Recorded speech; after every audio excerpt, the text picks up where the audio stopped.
Friends, good morning. ನಿಮ್ಗೆ ನಾನು plane ಉಪ್ಪಿಟ್ಟು ಮಾಡೋದು ಹೇಗೆ ಅಂತ ಹೇಳ್ಕೊಟ್ಟಿದ್ದೀನಿ. ಆಮೇಲೆ ತರಕಾರಿ ಹಾಕಿಬಿಟ್ಟು ಉಪ್ಪಿಟ್ಟು ಮಾಡೋದು ಹೇಗೆ ಅಂತ ಹೇಳ್ಕೊಟ್ಟಿದ್ದೀನಿ.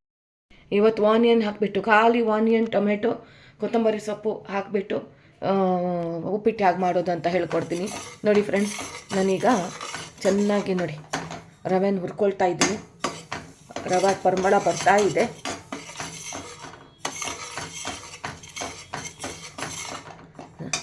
ಪರಿಮಳ ಬಂದು ನಿಮ್ಗೆ ಗೊತ್ತಾಗುತ್ತೆ ರವೆ ಹುರಿತಾ ಹೇಗೆ ಎಷ್ಟು ಸಾಕು ಅಂತ ಗೊತ್ತಾಗುತ್ತೆ. ಸೊ ರವೆ ಹುರಿತಾ ಇದ್ದೀನಿ. ಈರುಳ್ಳಿನ ಕಟ್ ಮಾಡ್ಕೊಂಡಿದ್ದೀನಿ. ನೋಡಿ ಫ್ರೆಂಡ್ಸ್, ಇದರಲ್ಲಿ ಸ್ವಲ್ಪ ತುಪ್ಪ ಆಮೇಲೆ ಎಣ್ಣೆ ಹಾಕ್ಕೊಂಡಿದ್ದೀನಿ. ಅದು ಹಾಗೆಯೇ ಅದಾದ ನಂತರ ಈರುಳ್ಳಿ ಹಾಕ್ಕೊಂಡೆ. ಈರುಳ್ಳಿನ ಗೋಲ್ಡನ್ ಕಲರ್ ಆಗೋ ತನಕ ಫ್ರೈ ಮಾಡ್ಕೊಳ್ತೀನಿ.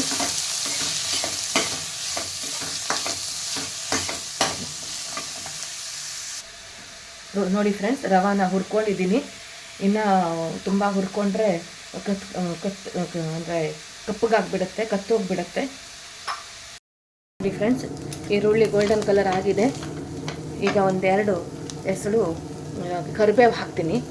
2 ಕಡ್ಡಿ ಹಾಕಿದ್ದೀನಿ. 2 ಕಡ್ಡಿ ಕರಿಬೇವು ಹಾಕಿದ್ದೀನಿ ಫ್ರೆಂಡ್ಸ್. ಕರಿಬೇವು ಹಾಕ್ಕೋಬೋದು, ಚೆನ್ನಾಗಿರುತ್ತೆ, ಒಳ್ಳೆ ಟೇಸ್ಟ್ ಬರುತ್ತೆ. ಹಾಗೆಯೇ ಟೊಮೆಟೊ ಹಾಕ್ತೀನಿ. ಈಗ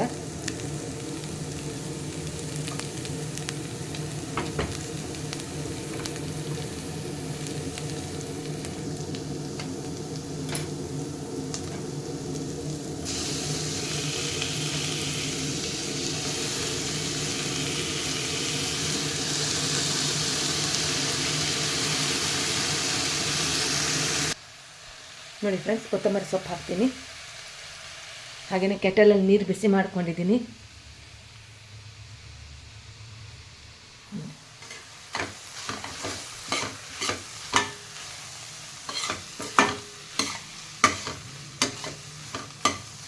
ಈಗ ಫಸ್ಟು ನೀರು ಹಾಕ್ಕೊಳ್ತೀನಿ.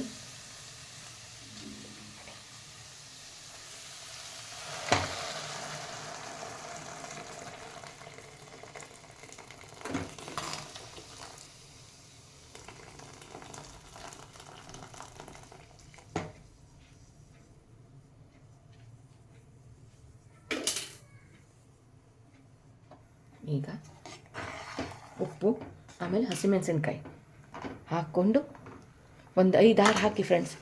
5-6 7 ಹಾಕಿದ್ರೂ ಪರವಾಗಿಲ್ಲ. ಸ್ವಲ್ಪ ಖಾರ ಇರಬೇಕು, ಉಪ್ಪು ಕರೆಕ್ಟಾಗಿರಬೇಕು. ಉಪ್ಪು ಒಂದು ಕೈ ಜಾಸ್ತಿ ಇದ್ದರೂ ಪರವಾಗಿಲ್ಲ, ಸಪ್ಪೆ ಆಗಲ್ಲ ಆವಾಗ.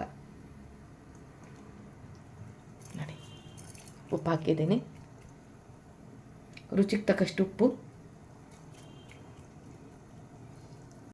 ನೋಡಿ ಫ್ರೆಂಡ್ಸ್, 6 ಹಸಿಮೆಣಸಿನ್ಕಾಯಿ ಹಾಕ್ಕೊಂಡಿದ್ದೀನಿ. ಇದರಲ್ಲಿ ಉಪ್ಪು ಹಾಕಿದ್ದೀನಿ, ಹಸಿಮೆಣಸಿನ್ಕಾಯಿ ಹಾಕಿದ್ದೀನಿ, ಕೊತ್ತಂಬರಿ ಸೊಪ್ಪು, ಟೊಮೆಟೊ, ಆನಿಯನ್ನು. ಇದು ನೋಡಿ, ಇದು ಒಂದು ಸಲ ಕುದ್ದಿದೆ ನೀರು. ನೋಡಿ ಫ್ರೆಂಡ್ಸ್, ಈ ಸದ್ಯ ಸ್ವಲ್ಪ ಟೇಸ್ಟ್ ಮಾಡಿ ನೋಡಿ. ಉಪ್ಪು ಕಡಿಮೆ ಇದ್ದರೆ ಈಗಲೇ ಹಾಕ್ಕೊಳ್ಳಿ. ಸ್ವಲ್ಪ ಉಪ್ಪು ಕಡಿಮೆ ಇತ್ತು. ನೋಡಿ ಫ್ರೆಂಡ್ಸ್, ಸ್ವಲ್ಪ ಕಾಯಿನೂ ಹಾಕ್ಕೊಳ್ಳೋಣ ಫ್ರೆಂಡ್ಸ್. ತೆಂಗಿನಕಾಯಿನೂ ಹಾಕ್ಕೊಳ್ತೀನಿ. ಸ್ವಲ್ಪ ಫ್ರಿಜ್ಜಲ್ಲಿ ಇಟ್ಟಿದ್ದೆ ನಾನು, ಹಾಗಾಗ್ಬಿಟ್ಟು ಸ್ವಲ್ಪ ಗಟ್ಟಿಯಾಗಿಬಿಟ್ಟಿದೆ. ನಮ್ಮ ಹತ್ರ ಜುಗಾಡಿದೆ, ನಾವು ಚಾಕುದಿಂದ ಹೀಗೆಲ್ಲ ಮಾಡ್ಕೊಳ್ತೀವಿ. ಕೆಳಗಡೆ ಬೀಳುತ್ತೆ ಅಂತ ಅದ್ರ ಮೇಲೆ ಮಾಡ್ತಾ ಇದ್ದೆ. ಸೊ ನೋಡಿ ಫ್ರೆಂಡ್ಸ್, ಈಗ ನಮ್ಮದು ಆನಿಯನ್ ಟೊಮೆಟೊ ಉಪ್ಪಿಟ್ಟು ರೆಡಿ. ಪ್ರಣತಿ, ಅಮ್ಮ ತಿಂಡಿ ಮಾಡಿದರೆ ಹೇಗಿರುತ್ತೆ? ಚೆನ್ನಾಗಿರುತ್ತೆ. ಇಷ್ಟನಾ ನಿನಗೆ? ರುಚಿಯಾಗಿ ಮಾಡ್ತೀನಾ? ಮೊನ್ನೆ ಏನಾಯಿತು ಗೊತ್ತಾ ಫ್ರೆಂಡ್ಸ್, ನಮ್ಮ ಮನೆಯಲ್ಲಿ ಕಿಚನ್ ಎಲ್ಲ ನಾವು ಗ್ಯಾಸ್ ಎಲ್ಲ ತೆಗೆದು ಹಾಕ್ಬಿಟ್ಟಿದ್ವಿ. ಸೊ ಇಷ್ಟು ಇದು ಸಾಕು, ಕಾಯಿ ಸಾಕು, ಜಾಸ್ತಿ ಬೇಡ, ತೆಗೆದಾಕ್ಬಿಟ್ಟಿದ್ವಿ. ಆವಾಗ ನನ್ನ ಮನೆಯಲ್ಲಿ ಅಡುಗೆ ಮಾಡಿರಲಿಲ್ಲ, 1 ಡೇ ಅಷ್ಟೇ ಮಾಡಿರಲಿಲ್ಲ, ಪುಳಿಯೋಗರೆ ಮಾಡಿಟ್ಟಿದ್ದೆ. ಸೊ ಆವಾಗ ಏನಾಯಿತು, ನಮ್ಮ ರಚನಾ ಅಂದರೆ ಮನೆಯದು ಊಟ ಅಂದರೆ ಯಾವ ಥರ ನೋಡಿ, ರಚನಾ ಪುಳಿಯೋಗರೆ ಮಾಡಿದ್ದೆ. ಸೊ ಪುಳಿಯೋಗರೆ ತಿಂತ ಅಳ್ತಾ ಇದ್ದಾಳೆ. ಏನಕ್ಕೆ ಕಳ್ತಿದ್ಯಾ ಅಮ್ಮ ಅಂತಂದರೆ ಏನಂತಾಳೆ ಗೊತ್ತಾ, ಅಮ್ಮ ನೀನು ರೈಸ್ ಮಾಡಿಲ್ಲ, ಬೇಳೆ ಸಾರು ಮಾಡಿಲ್ಲ, ನೀನು ಇದು ಆಲೂಗಡ್ಡೆ ಫ್ರೈ ಮಾಡಿಲ್ಲ, ಇಲ್ಲ ಪಲ್ಯ ಮಾಡಿಲ್ಲ, ನೀನೇನು ಮನೇದು ಮಾಡ್ಕೊಡ್ತಿಲ್ಲ ಅಂತ ಅಳ್ತಾ ಇದ್ಲು ಪಾಪ.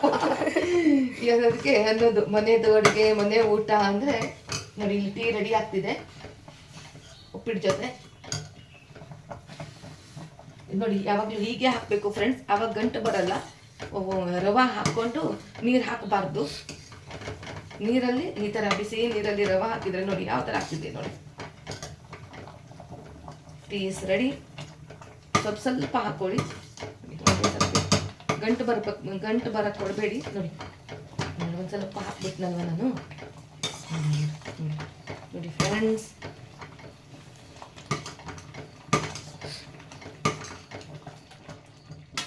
ಬೆಂಕಿನ ಚಿಕ್ಕದು ಮಾಡಿಕೊಂಡೆ. ಒಂದು ಸ್ವಲ್ಪ ಮುದ್ದೆ ಆಗಬೇಕು ಫ್ರೆಂಡ್ಸ್. ಒಳ್ಳೆ ಖಾರ ಇರಬೇಕು, ಉಪ್ಪು ಕರೆಕ್ಟಾಗಿರಬೇಕು. ಒಂದು ಕೈ ಜಾಸ್ತಿ ಇದ್ರೂ ಪರವಾಗಿಲ್ಲ, ಅಂದರೆ ತುಂಬ ಅಲ್ಲ, ಜಾಸ್ತಿ ಹಾಕ್ಬಿಟ್ಟು ಈಗ ಜಾಸ್ತಿ ಅಂದರೆ ಹಾಕಲ್ಲ, ಪರ್ಫೆಕ್ಟಾಗಿರ್ಬೇಕು. ನೋಡಿ ಯಾವ ಥರ ಇರುತ್ತೆ ಗೊತ್ತಾ. ಸೂಪರಾಗಿರುತ್ತೆ. ಮತ್ತಿಗೆ ಬಿಸಿ ಬಿಸಿ ಉಪ್ಪಿಟ್ಟು ಪ್ಲೇಟಲ್ಲಿ ಹಾಕಿ ತಿಂದುಬಿಡಬೇಕು. ನೋಡಿ ಫ್ರೆಂಡ್ಸ್, ತರಕಾರಿ ಉಪ್ಪಿಟ್ಟು ಹಾಗೆ ಟೀ ಎರಡೂ ರೆಡಿ. ಟೇಸ್ಟ್ ಮಾಡಿ ನೋಡ್ತೀನಿ.